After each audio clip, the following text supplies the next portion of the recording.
नमस्कार दोस्तों, मन की फैक्ट यूट्यूब चैनल में आपका स्वागत है। आज की इस वीडियो में हम टॉप 50 केमिस्ट्री का मोस्ट वीवीआई क्वेश्चन लेकर आए हैं जो एग्जाम के पॉइंट ऑफ व्यू से काफ़ी ज़्यादा महत्वपूर्ण है। दोस्तों, अगर आप झारखंड पॉलिटेक्निक की तैयारी कर रहे हैं या यूपी पॉलिटेक्निक की तैयारी कर रहे हैं या बिहार पॉलिटेक्निक की तैयारी कर रहे हैं, यह सभी प्रश्न एग्जाम के पॉइंट ऑफ व्यू से काफ़ी ज़्यादा महत्वपूर्ण है। आपको 9 जुलाई जो बिहार में एग्जाम होने वाला है उसमें हूबहू इसमें से कई प्रश्न आपको देखने को मिल सकते हैं। 29 जून को जो यूपी में होने वाला है उसमें भी इसमें से कई प्रश्न देखने को मिल सकता है, क्योंकि यह काफ़ी ज़्यादा मोस्ट वीवीआई क्वेश्चन है।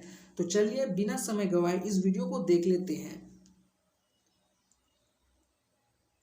सवाल नंबर 1, लकड़ी होती है ए हाइड्रोकार्बन, बी हाइड्रोकार्बन का मिश्रण, या सी कार्बोहाइड्रेट का मिश्रण, या डी अकार्बनिक तत्वों का मिश्रण। दोस्तों, जो लकड़ी होती है वो कार्बोहाइड्रेट का मिश्रण होता है। सवाल नंबर 1 का जो सही जवाब होगा वो होगा सी। सवाल नंबर 2, यदि किसी हाइड्रोकार्बन को क्षारीय KMnO4 के साथ विलयन में प्रभावित करते हैं तो वह रंगीन कैसा हाइड्रोकार्बन में निम्न हो जाएगा? ए C2H4 में, या बी C2H6 में, या सी CH4 में, या डी C3H6 में। दोस्तों, किसी भी अगर हाइड्रोकार्बन को क्षारीय KMnO4 के साथ अगर हम विलयन करते हैं तो उसमें जो रंगीन हो जाएगा हाइड्रोकार्बन वो होगा C2H4 में। तो सवाल नंबर 2 का जो सही जवाब होगा वो होगा ए। सवाल नंबर तीन, प्राकृतिक रेशम है ए पॉलीएस्टर, या बी पॉलीएमाइड, या सी पॉलीअम्ल, या डी पॉलीसैकेराइड। दोस्तों, प्राकृतिक रेशम है वो है पॉलीएमाइड। सवाल नंबर 3 का जो सही जवाब होगा वो होगा बी। सवाल नंबर 4, यह ऑक्साइड HCl और NaOH दोनों के साथ अलग से अभिक्रिया कर सकता है ए CO2 के साथ, या बी CaO के साथ, या सी N2O5 के साथ, या डी ZNO के साथ। दोस्तों, HCl और NH दोनों के साथ अलग अलग अभिक्रिया ZNO कर सकता है। ठीक है, तो सवाल नंबर 4 का जो सही जवाब होगा वो होगा डी। सवाल नंबर 5, FeCl2 का विलयन NaOH विलयन के साथ इस रंग का अवक्षेपण ज्यादा होगा ए नीला, बी गुलाबी, या सी भूरा, या डी हरा। दोस्तों, FeCl के साथ अगर हम घोल NaOH के साथ में मिलाते हैं तो उसमें कौन सा रंग में सबसे ज्यादा अवशोषण करेगा, अवक्षेप करेगा? तो वो है भूरा रंग में। सवाल नंबर 5 का जो सही जवाब होगा वो होगा सी। सवाल नंबर 6, किसका क्विक सिल्वर को कहते हैं? किसको हम क्विक सिल्वर कहते हैं? ए शुष्क बर्फ, या बी पारा, या सी सिल्वर की एक मिश्र धातु को, या डी स्टील को। दोस्तों, क्विक सिल्वर हम पारा को कहते हैं। तो सवाल नंबर 6 का जो सही जवाब होगा वो होगा बी। सवाल नंबर 7, लेमोनाइट किसका अयस्क है? ए Ca का, या बी Ag का, या सी Fe का, या डी Al का। दोस्तों, लेमोनाइट जो अयस्क है वो Ag का है, चांदी का है। तो सवाल नंबर 7 का जो सही जवाब होगा वो होगा डी। सवाल नंबर 8, कार्बन मोनोऑक्साइड और नाइट्रोजन के गैसीय मिश्रण को हम क्या कहते हैं? ए कोल गैस, या बी जल गैस, या सी वायु अंगार गैस, या डी प्राकृतिक गैस। दोस्तों, कार्बन मोनोऑक्साइड और नाइट्रोजन गैस की जो मिश्रण को हम वायु अंगार गैस कहते हैं। सवाल नंबर 8 का जो सही जवाब होगा वो होगा सी। सवाल नंबर 9, पृथ्वी पर पाए जाने वाले यूरेनियम में सार्वत्रिक मात्रा में रहता है ए यूरेनियम 235, या बी यूरेनियम 238, या सी यूरेनाइट, या डी यूरेनियम 236। दोस्तों, यह काफ़ी ज़्यादा मोस्ट वीवीआई क्वेश्चन है। यह इस वर्ष आने का चांस ज़्यादा दिख रहा है। पृथ्वी पर पाए जाने वाले सार्वजनिक यूरेनियम किस मात्रा में है? तो वो जो है यूरेनियम 238 के मात्रा में है। तो सवाल नंबर 9 का जो सही जवाब होगा वो होगा बी। सवाल नंबर 10, हेमाटाइट नामक अयस्क में किस धातु का निष्कर्षण किया जाता है? ए लोहा, बी एल्युमिनियम, या सी सोडा, या डी तांबा। हेमाटाइट नामक जो अयस्क है उसमें धातु को निष्कर्षण किया जाता है। कौन सा ऐसा धातु जिसके साथ हम कर सकते हैं? एल्युमिनियम, सोडा, तांबा, लोहा। तो दोस्तों, हेमाटाइट अयस्क में हम सिर्फ निष्कर्षण लोहे के साथ कर सकते हैं। तो सवाल नंबर 10 का जो सही जवाब होगा वो होगा ए।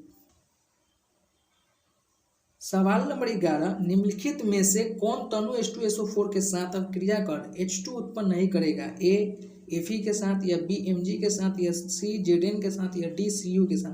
दोस्तों, निम्नलिखित में कौन जो तनु H2SO4 के साथ अभिक्रिया कर H2 उत्पन्न नहीं करेगा वो है Cu।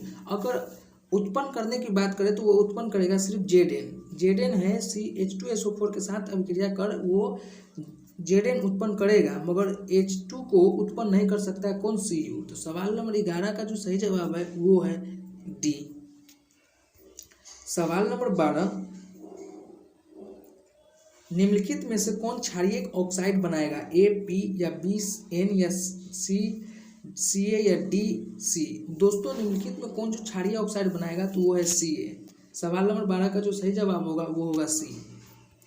सवाल नंबर 14, योग द्वारा तेलों को वसा में परिवर्तित कर सकते हैं, A N2 के साथ या B O2 के साथ या C H2 के साथ या D Cl2 के साथ। योग द्वारा तेलों को वसा में परिवर्तित करने का जो क्रिया है वो H2 के साथ हम कर सकते हैं। तो सवाल नंबर 14 का जो सही जवाब होगा वो होगा C। सवाल नंबर 15, यह एक थर्मोसेटिंग बहुलक नहीं है, A बेकेलाइट या B मेलामाइन या C PVC या D प्राकृतिक रबर। काफ़ी ज़्यादा मोस्ट MCQ क्वेश्चन है दोस्तों, यह आने का चांस ज़्यादा है इस बार 2022 का जो एंट्रेंस एग्जाम होने वाला है बिहार पॉलिटेक्निक, झारखंड पॉलिटेक्निक या यूपी पॉलिटेक्निक, इसमें आने का संभावना बहुत ही ज़्यादा है। थर्मोसेटिंग बहुलक नहीं है, यह चारों में से कौन है जो थर्मोसेटिंग के लिए बहुलक नहीं है, तो वो है PVC। दोस्तों PVC थर्मोसेटिंग का बहुलक नहीं है। तो सवाल नंबर 15 का जो सही जवाब होगा वो होगा C। सवाल नंबर 16, यह यौगिक ग्रीन हाउस प्रभाव के लिए उत्तरदायी है, A SO2 या B C3H8 या C CH3Cl या D CH4। दोस्तों यह यौगिक ग्रीन हाउस प्रभाव के लिए उत्तरदायी नहीं है, वो है CH4। सवाल नंबर 16 का जो सही जवाब होगा वो होगा D। सवाल नंबर 17, पेट्रोलियम से अश्रित हाइड्रोकार्बन प्राप्त करने की जो मुख्य विधि होती है उसे हम क्या कहते हैं, A ऑक्सीजन, B भंजन या C अपचयन या D आसवन। दोस्तों पेट्रोलियम से अश्रित हाइड्रोकार्बन जो हम प्राप्त करने की जो विधि है, प्रोसेस है, उसे हम भंजन विधि कहते हैं। तो सवाल नंबर 17 का जो सही जवाब होगा वो होगा B। सवाल नंबर 18, फॉर्मिक अम्ल में कार्बन परमाणु की संख्या किसके समान होती है, A मेथेन के समान, B एथेन के समान या C प्रोपेन के समान या D एथिल एल्कोहल के समान। दोस्तों फॉर्मिक अम्ल में कार्बन परमाणु की संख्या मेथेन के समान होती है। तो सवाल नंबर 18 का जो सही जवाब होगा वो होगा A। सवाल नंबर 19, सिरका इसका तनु विलयन है, A फॉर्मिक अम्ल, B एसिटिक अम्ल या C ब्यूटिक अम्ल या D मेथिल मिथेनॉइट का। दोस्तों सिरका किसका तनु विलयन है, तो सवाल नंबर 29 का जो सही जवाब होगा वो फॉर्मिक अम्ल है, एसिटिक अम्ल है। सवाल नंबर 19 का जो सही जवाब होगा वो होगा B एसिटिक अम्ल। सिरका जो है एसिटिक अम्ल का तनु विलयन है। सवाल नंबर 20, बेयर अभिक्रिया है, A KMnO4 के तनु विलयन अम्ल के साथ या B KMnO4 का तनु क्षारीय विलयन के साथ या C K2Cr2O7 विलयन एक सांद्र क्षार में या D उदासीन KMnO4 के विलयन के साथ। दोस्तों बेयर अभिक्रिया जो है वो KMnO4 का तनु क्षारीय विलयन के साथ है। सवाल नंबर 20 का जो सही जवाब होगा वो होगा B। सवाल नंबर 21, कक्ष तापमान पर PD का एक आयतन H2 के निम्न गुणित आयतनों का अधिशोषण करता है, A 0 या B 10 या C 87 या D 1000। दोस्तों कक्षा तापमान जो PD का जो एक आयतन है तो उसको H2 में कौन सा गुणित जो सबसे ज़्यादा अधिशोषण करता है वो 1000 बार H2 के साथ अधिशोषण करता है। तो सवाल नंबर 21 का जो सही जवाब होगा वो होगा D। सवाल नंबर 22, कार्बोक्सिलिक अम्ल में उपस्थित रहता है A OH, B CHOO या C COOH या D CO। दोस्तों कार्बोक्सिलिक अम्ल में जो उपस्थित रहता है वो है COOH। सवाल नंबर 22 का जो सही जवाब होगा वो होगा C। सवाल नंबर 23, एल्कीन का सामान्य सूत्र होता है A CnH2n या B CnH2n-2 या C CnH2n+2 या D CnH2n+1। दोस्तों यह तो हर हाल में आएगा आपको, यह 100% आपको आएगा।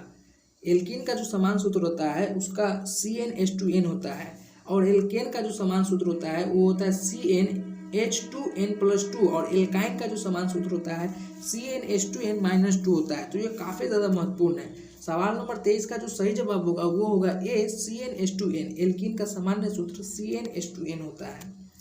सवाल नंबर 24, धातु जोड़ने का टाका किन धातुओं का मिश्रण होता है? ए Sn और Pb का, या बी Cu और Sn का, या सी Cu और Zn का, या डी Cu और Al का। दोस्तों धातु जोड़ने का जो टाका जो धातुओं का मिश्रण होता है वो Sn और Pb का होता है। तो सवाल नंबर 24 का जो सही जवाब होगा वो होगा ए। सवाल नंबर 25, आवर्त में बाएं से दाएं जाने पर अवयवों का ऑक्साइड अम्लीय गुण होगा। ए बढ़ता रहेगा, या बी घटता रहेगा, या सी नहीं बदलेगा, या डी असमान रूप से बदलता रहेगा। दोस्तों आवर्त रूप में बाएं से दाएं जाने में जो अवयवों में ऑक्साइड का अम्लीय गुण वो बढ़ता रहेगा। सवाल नंबर 25 का जो सही जवाब होगा वो है बी।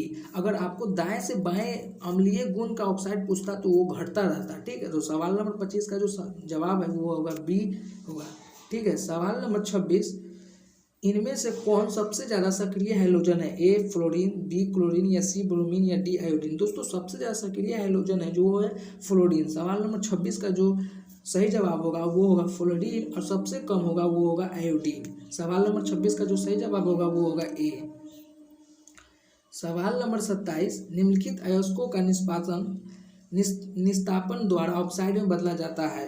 ए Zn CO3 को, या बी ZnS को, या सी CaF2 को, या डी Cu2S को। दोस्तों अयस्क को निष्पादन द्वारा ऑक्साइड में किसको हम बदल सकते हैं? इस चारों में Zn CO3 को, या ZnS को, या CaF2 को, या Cu2S को। तो सवाल नंबर 27 का जो सही जवाब होगा वो होगा बी, ZnS को हम निष्पादन द्वारा ऑक्साइड में बदल सकते हैं। सवाल नंबर 28, सबसे हल्की धातु होती है? ए एल्युमिनियम, बी चांदी, सी ओसीमिया, या डी लिथियम। दोस्तों सबसे हल्की धातु लिथियम होती है। सवाल नंबर 28 का जो सही जवाब होगा वो होगा डी। सवाल नंबर 29, 28 कैरेट सोने में सोने का प्रतिशत होता है? ए 1000, बी 7500। सवाल नंबर 29, 28 कैरेट सोने में सोने का प्रतिशत होता है? ए 100%, या बी 75%, या सी 50%, या डी 80%। दोस्तों 28 कैरेट सोने में जो सोने का जो प्रतिशत होता है वो होता है 75%। ठीक है, और 24 कैरेट सोने में जो सोने का जो परसेंट होता है वो 100% होता है। ये आप ध्यान में रख लीजिएगा, ये काफ़ी ज़्यादा VVI है, आपको आएगा ही आएगा। ठीक है, सवाल नंबर 23, लेपिस लाजुली किसका खनिज है? Al का, या बी Au का, या सी Cu का, या डी Ag का। दोस्तों लेपिस लाजुली जो है Al का खनिज है। तो सवाल नंबर 30 का जो सही जवाब होगा वो होगा ए। दोस्तों यह सभी काफ़ी ज़्यादा महत्वपूर्ण क्वेश्चन है। अगर इसमें सवाल नंबर 30 में अगर आप 28 या 25 प्रश्नों का अगर सही जवाब दे दिए हैं तो आपकी तैयारी काफ़ी ज़्यादा बेहतरीन है, आप एग्ज़ाम में अच्छा प्रदर्शन कर देंगे। ठीक है, अगर आपकी तैयारी बेस्ट नहीं है तो हमारे दिए गए डिस्क्रिप्शन में और प्लेलिस्ट में जाकर विजिट करें, वहाँ पर काफ़ी ज़्यादा टॉप 13 टॉप 20 का VVI क्वेश्चन है जो एग्ज़ाम के पॉइंट ऑफ व्यू से काफ़ी ज़्यादा महत्वपूर्ण है। तो वह सभी प्रश्नों को आप जरूर देखें, आपकी तैयारी काफ़ी ज़्यादा बूस्ट हो जाएगी। तो चलिए फिर मिलते हैं एक नई वीडियो में, जब तक के लिए जय हिंद।